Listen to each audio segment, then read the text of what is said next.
ದೇಶದ ಭಾಗ್ಯ ವಿಧಾತ, ಬಡವರ ಬಲ್ಲಿದರ ದೀನ ದಲಿತರ ಈ ದೇಶದಲ್ಲಿ ಶೋಷಣೆಗೆ ಒಳಗಾಗಿದ್ದವರ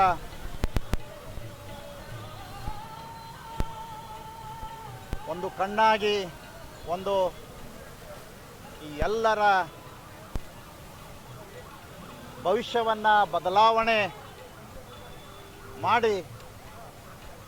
ಇವತ್ತು 69ನೇಯ ಮಹಾಪುಣ್ಯ ಪರಿನಿರ್ವಾಣ ಸಂದರ್ಭದಲ್ಲಿ ಇಂಥ ಒಬ್ಬ ಮಹಾನ್ ಚೇತನ, ನಮ್ಮೆಲ್ಲರ ಆಶಾಕಿರಣ, ನಮಗೆ ಪ್ರಜಾಪ್ರಭುತ್ವದ ವ್ಯವಸ್ಥೆಯಲ್ಲಿ ನಮ್ಮ ಧ್ವನಿಯನ್ನು, ನಮ್ಮ ಹಕ್ಕನ್ನು ಪ್ರತಿಪಾದಿಸುವ ಒಂದು ಶಕ್ತಿ ಇವತ್ತು ಭಾರತ ದೇಶದ ಸಂವಿಧಾನವನ್ನು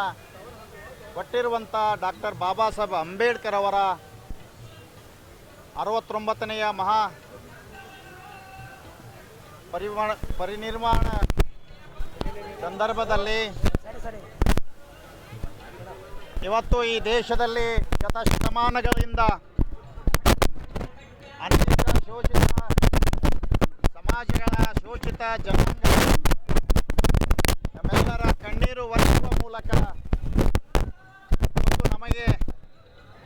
ಮಾನವರನ್ನು ಮಾನವರಂತೆ ಕಂಡು ನಮಗೆ ಮಾನವೀಯತೆಯ ಮೌಲ್ಯವನ್ನು ಕೊಟ್ಟಿರುವಂಥ ವಿಶ್ವದ ಮಹಾಮಾನವತಾವಾದಿ, ವಿಶ್ವಜ್ಞಾನಿ ಡಾಕ್ಟರ್ BR ಅಂಬೇಡ್ಕರ್ ಅವರು ಇವತ್ತು ನಮಗೆ ಒಂದು ಮಾತನಾಡುವ ಒಂದು ಹಕ್ಕನ್ನು, ಇವತ್ತು ನಮ್ಮ ಹಕ್ಕನ್ನು ಪ್ರತಿಪಾದಿಸಲಿಕ್ಕೆ ಮಾತನಾಡಲು ನಮ್ಮ ನಾಲಿಗೆಗೆ ಒಂದು ಶಕ್ತಿಯನ್ನು ಕೊಟ್ಟಂಥ ಸಂದರ್ಭ. ಬಂಧುಗಳೇ, ಇವತ್ತು ಭಾರತ ದೇಶದಲ್ಲಿ ನಮಗೆ ನ್ಯಾಯ ಕೊಡಲಿಕ್ಕೆ ಭಾಳಷ್ಟು ಮಹಾನ್ ವ್ಯಕ್ತಿಗಳು, ಮಹಾನ್ ಶರಣರು, ಮಹಾನ್ ಚೇತನರು ಪ್ರಯತ್ನ ಮಾಡಿದರೂ ಕೂಡ ಯಾವರಿಂದಲೂ ಆ ಶಕ್ತಿಯನ್ನು ಕೊಡಲಿಕ್ಕೆ ಸಾಧ್ಯ ಆಗಲಿಲ್ಲ. ಈ ದೇಶದಲ್ಲಿ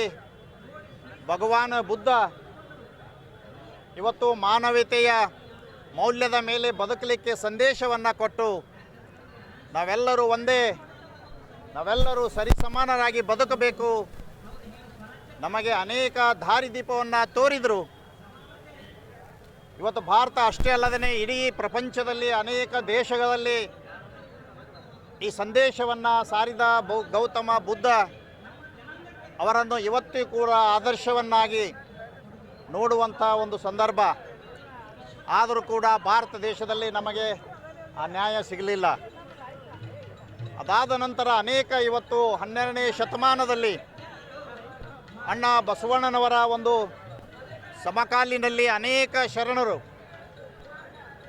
ಪ್ರತಿಯೊಂದು ಜಾತಿಗೆ ಒಬ್ಬ ಶರಣರಂತೆ ಇವತ್ತು ಯಾರು ಮಾನವೀಯತೆಯ ಮೌಲ್ಯದ ಮೇಲೆ ಬದುಕನ್ನು ಕಟ್ಟಬೇಕನ್ನೋರು ಅಂತ ಎಲ್ಲ ಮಹಾನ್ ಶರಣರು ತಮ್ಮ ಒಂದು ವಚನ ಕ್ರಾಂತಿಯ ಮೂಲಕ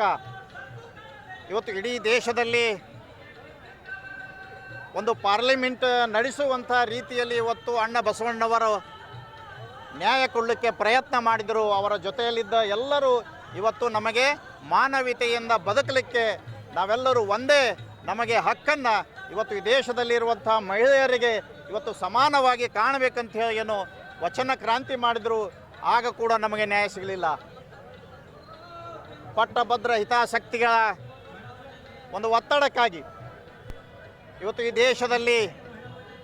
ಏನು ಚತುರ್ವರ್ಣ ನಿರ್ಮಾಣ ಮಾಡಿ ಇವತ್ತು ಬ್ರಾಹ್ಮಣ, ವೈಶ್ಯ, ಕ್ಷತ್ರಿಯ, ಶೂದ್ರರು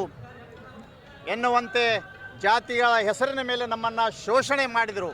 ಆದರೂ ಕೂಡ ನಮಗೆ ನ್ಯಾಯ ಸಿಗಲಿಲ್ಲ. ಯಾವಾಗ ಈ ದೇಶದಲ್ಲಿ ಡಾಕ್ಟರ್ ಬಾಬಾ ಸಾಹೇಬ್ ಅಂಬೇಡ್ಕರ್ ಅವರು ಹುಟ್ಟಿ ಬಂದರು, ಇವತ್ತು ಈ ದೇಶದಲ್ಲಿರುವಂಥ ಅನ್ಯಾಯಕ್ಕೆ ಒಳಗಾದಂಥ ಜನಾಂಗ ಈ ದೇಶದಲ್ಲಿ ಬದುಕುವ ಪ್ರತಿಯೊಬ್ಬರಿಗೂ ಕೂಡ ನ್ಯಾಯ ಕೊಡಿಸುವ ಒಂದು ಉದ್ದೇಶದಿಂದ ತಮ್ಮ ಜೀವನವನ್ನು ಇವತ್ತು ಒಂದು ವಿದ್ಯೆಯನ್ನು ಕಲಿಯುವ ಮೂಲಕ ಈ ಒಂದು ದೇಶಕ್ಕೆ ಒಂದು ಒಳ್ಳೆಯ ಒಂದು ಸುಸಜ್ಜಿತವಾದಂಥ ವಾತಾವರಣ ನಿರ್ಮಾಣ ಮಾಡುವ ಸಲುವಾಗಿ ತಮ್ಮ ಜೀವನವನ್ನೇ ತ್ಯಾಗ ಮಾಡುವ ರೀತಿಯಲ್ಲಿ ಇವತ್ತು ನಮಗೆ ಒಂದು ಸಂವಿಧಾನವನ್ನು ಕೊಡುವ ಮೂಲಕ ಇವತ್ತು ಏನಾದರೂ ಈ ದೇಶದಲ್ಲಿ ಪ್ರತಿಯೊಬ್ಬರಿಗೂ ಹಕ್ಕನ್ನು ಸಿಕ್ಕಿದೆ, ಈ ದೇಶದ ಶೋಷಿತರಿಗೆ ನ್ಯಾಯ ಸಿಕ್ಕದಂದ್ರೆ ಇವತ್ತು ಅದು ಡಾಕ್ಟರ್ ಬಾಬಾ ಸಾಹೇಬ್ ಅಂಬೇಡ್ಕರ್ ಅವರಿಂದ ಮಾತ್ರ ಸಿಕ್ಕದಂತ ನಾವು ಭಾಳ ಹೆಮ್ಮೆಯಿಂದ ಹೇಳಬೇಕಾಗ್ತದೆ. ಇವತ್ತು ಈ ದೇಶದಲ್ಲಿ ಏನು ಚತುರ್ವರ್ಣಗಳನ್ನು ಮಾಡಿದಂಥವ್ರು, ಈ ದೇಶದಲ್ಲಿ ಏನು ಇವತ್ತು ಭಾಳಷ್ಟು ಜನ ನೋಡ್ತೀವಿ RSSದವರು ಇವತ್ತು ಯಾವ ಹಿಂದಿನ ಮನುವಾದವನ್ನು ಮುಂದೆ ಇಟ್ಟುಕೊಂಡು ಮತ್ತೆ ಇವತ್ತು ಈ ದೇಶ ಒಂದು ಶೋಷಣೆಗೆ ತರುವ ನಿಟ್ಟಿನಲ್ಲಿ ಇವತ್ತು ಕಾರ್ಯಗಳು ನಡೀತಾ ಇವೆ. ಈ ಒಂದು ಸಂದರ್ಭದಲ್ಲಿ ಇವತ್ತು ನಾವು ಭಾಳ ಗಟ್ಟಿಯಾಗಿ ಯಾರು ನಾವು ಶೋಷಣೆಗೆ ಒಳಗಾಗಿದ್ದೇವೆ, ಯಾರು ನಾವು ಸಂವಿಧಾನದ ಒಂದು ಸವಲತ್ತನ್ನು ಪಡಿತೇವೆ, ಯಾರು ಈ ದೇಶದಲ್ಲಿ ಸಂವಿಧಾನದಿಂದ ಪ್ರತಿಯೊಬ್ಬರಿಗೂ ರಕ್ಷಣೆ ಇದೆ ಅಂತ ಯಾರಿಗೂ ಒಂದು ವಿಚಾರವನ್ನು ನಾವೆಲ್ಲರೂ ಪ್ರತಿಪಾದಿಸಿ ಇವತ್ತು ಏನು ಈ ಭಾರತ ದೇಶದ ಒಂದು ಜ್ಯೋತಿ, ಈ ಭಾರತ ದೇಶದ ಒಂದು ಶಕ್ತಿ, ಈ ಭಾರತ ದೇಶದ ಒಂದು ಧ್ವನಿ ಇವತ್ತಿನ ದಿನ ನಮ್ಮಿಂದ ಅಗಲಿ ಹೋಗಿದ್ದಕ್ಕೆ ನಾವೆಲ್ಲರೂ ಕೂಡ ಎಂಥ ಒಂದು ಸಂತಾಪ ಸೂಚಿಸ್ತಾ ಇದ್ದೇವೆ. ನಾವೆಲ್ಲರೂ ಅವರನ್ನು ನೆನೆಯುವ ಮೂಲಕ ಅವರಿಗೆ ಅವರ ಒಂದು ಚೇತನಕ್ಕೆ